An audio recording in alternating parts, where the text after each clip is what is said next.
So I actually figured out how to become a chief executive officer or the CEO. If they don't, you need to get rid of them. But if they do and they are doing it, then you need to get out of the way. You know, one of my best friends, basically business partner for over 20 years, is Jim Bridgeford. You know, I knew him when I first moved into Florida, into Clearwater, and he had a karate dojo, and he would teach kung fu to my children when they were about like a foot tall. You know, I mean, I'm talking about my kids were small.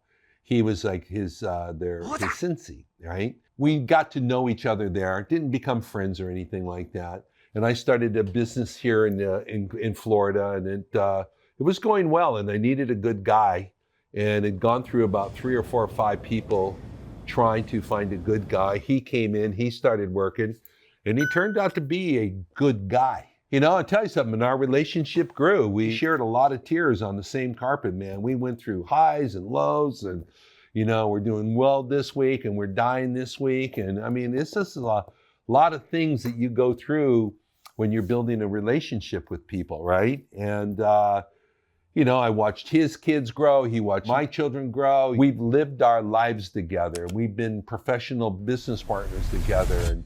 And then one time I took a sabbatical, and I went and worked for my church as a staff member for a 2.5-year period of time. And during that point, I thought I could do it both. Thought I could run the company and go be a staff member at my church and help the community and do all these different things like that. And after about a month or so of doing that, I went, yeah, I'm full of it. I cannot do both. And so I said, look, I went to my other business partner and said, look, I need to bring Jim up and have him run the place while I'm gone for this period of time. I did. I made him the president. I put him in charge, and he started running the place. I did my thing. I turned everything over to him. He did a great job running the place. When I finished with, working at my church, I went ahead and I came back and I said, look, I want my job back. I told him to go fuck himself. He had the job and he's not giving it up. And he said it in a nice way, but that's what the end of the message ended up being.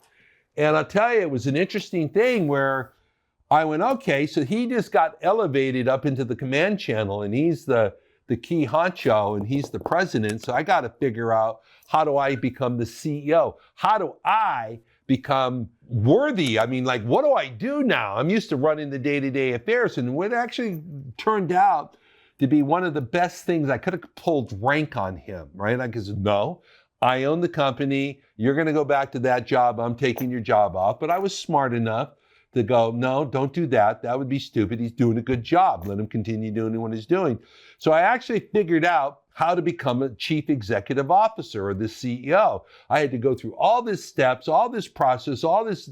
How do you do that? You know, and it actually got to this relationship, as I like to explain it. I build a better race car, and he goes out and wins races with it. He doesn't have to worry about manana, down the road, all the other different things to do. He just basically gets to work with today. All the things we have working on today, he goes ahead, he works on those, he gets the most out of today, and I keep rolling the sidewalk out in front of him so that there's a tomorrow. And this worked out on a very good balanced thing. So much so that we got to a point where our energy company exploded. It does hundreds of millions of dollars, but he felt trapped in the job. He could never step up.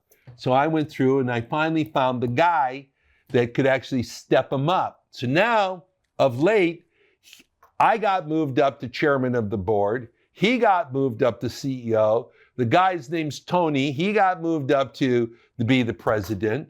And now he's running the day-to-day thing. Now Jim can step off the lines. Now, going back, the same thing occurred in Italy.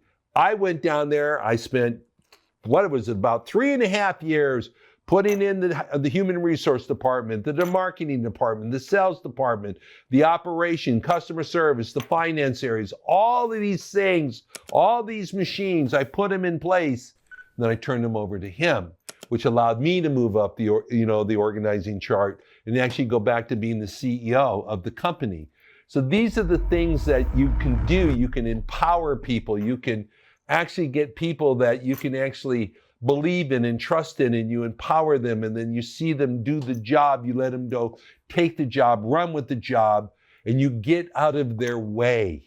Okay, this is what being a good executive does. And conversely, you've heard me say, if they don't, you need to get rid of them. But if they do, and they are doing it, then you need to get out of the way. You got to make sure they know what they need to do the job is there for them to do the job, and then just make sure they own it, know it, and get them to do it. Or actually, the cool thing about it, if they're the right guy for the job, you don't even have to get them to do it. They just get going on their own horsepower. That's when you know that they have the job. So this is the part where this is that most valuable relationship that we built 2 companies together, and I just turned them over to him. I put the basic funds structure there. I put the machinery, so to speak, there, and he went in there and ran it and just killed it, crushed it. And both of us became very successful and very, very wealthy, and we will continue to do so. All right, and there you go. And this is like I'm working with these other companies doing the same damn thing, going in there and actually you get bright guys that actually are hardworking and they know what to do. Now what you go ahead and you help build a machine around them so the machine pushes them up and they become more successful. And hey, I get a little piece of the action. That's okay with me too. All right, guys, hope that was enlightening. So there you go.